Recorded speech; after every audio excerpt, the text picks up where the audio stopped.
क्या आपने कभी सोचा है, जिस माँ ने आपको चलना सिखाया, एक दिन वही माँ अपने ही घर में मेहमान बन जाए? बस एक लाइन, अपना खाना खुद बना लो। कभी सुनी है आपने? माँ जी, मुझे ऑफिस जाना होता है, आप अपना खाना खुद बना लीजिए। ये सिर्फ एक डायलॉग नहीं, एक दिल को तोड़ देने वाली सच्चाई है, जो आजकल हर घर की दीवारों में गूंज रही है। इस वीडियो को आखिर तक देखिए, क्योंकि यह कहानी सिर्फ रेखा जी की नहीं, बल्कि हर उस माँ की है जो आजकल अपने ही घर में पराई बन चुकी है। शुरुआत दर्द से है, मगर अंत में है एक ऐसा मोड़ जो आपका दिल छू लेगा और शायद आपको अपने रिश्तों पर दोबारा सोचने पर मजबूर कर देगा। एक आम सी जिंदगी। रेखा जी 62 साल की एक समझदार और सहनशील महिला थी। उनके पति का देहांत 10 साल पहले हो चुका था। उनके 2 बेटे थे। बड़ा बेटा नीरज अपनी पत्नी और बच्चों के साथ अलग रहता था।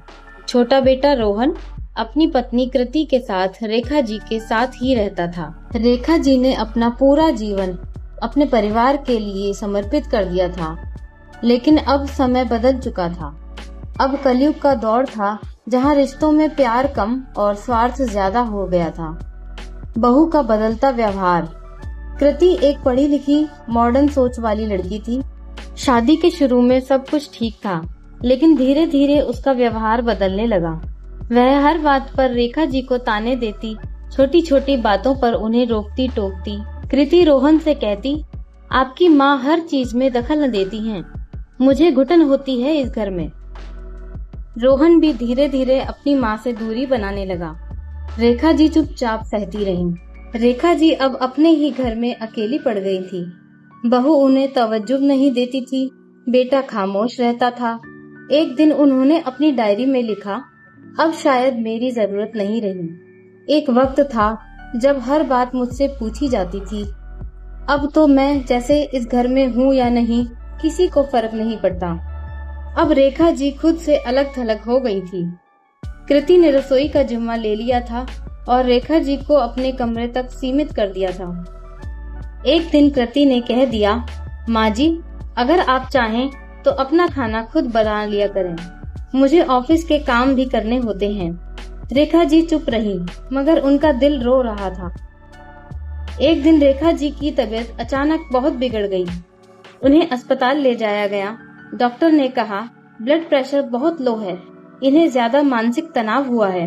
हॉस्पिटल में एक नर्स ने कृति से कहा, आपकी सास बहुत प्यारी हैं, उन्होंने आपकी तारीफ की है, कभी शिकायत नहीं की। बहुत कम लोग ऐसे होते हैं। कृति की आंखों में आंसू आ गए। उसे पहली बार एहसास हुआ कि उसने अपनी सास के साथ कितना गलत किया। उधर रोहन ने घर जाकर माँ की डायरी पढ़ी तो माँ का हर शब्द तीर बनकर उसके दिल को चीर गया। अस्पताल से लौटने के बाद घर में सब कुछ बदल गया था। कृति ने रेखा जी के पैर छूकर माफी मांगी। माँ जी, मुझे माफ कर दीजिए, मैंने आपको समझने में बहुत देर कर दी। रोहन भी भावुक होकर बोला, माँ, अब हम आपकी सेवा करेंगे, आप बस आराम कीजिए। आज रेखा जी का जन्मदिन था। पूरा घर सजा हुआ था।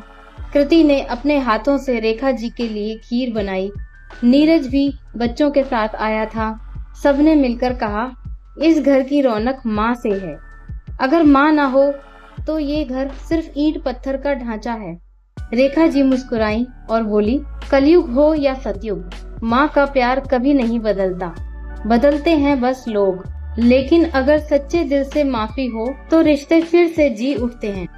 कहानी से मिलने वाला संदेश, मोरल ऑफ द स्टोरी, माँ एक पेड़ की तरह होती है, हर मौसम में हमें छांव और फल देती है, लेकिन बदले में कुछ नहीं मांगती।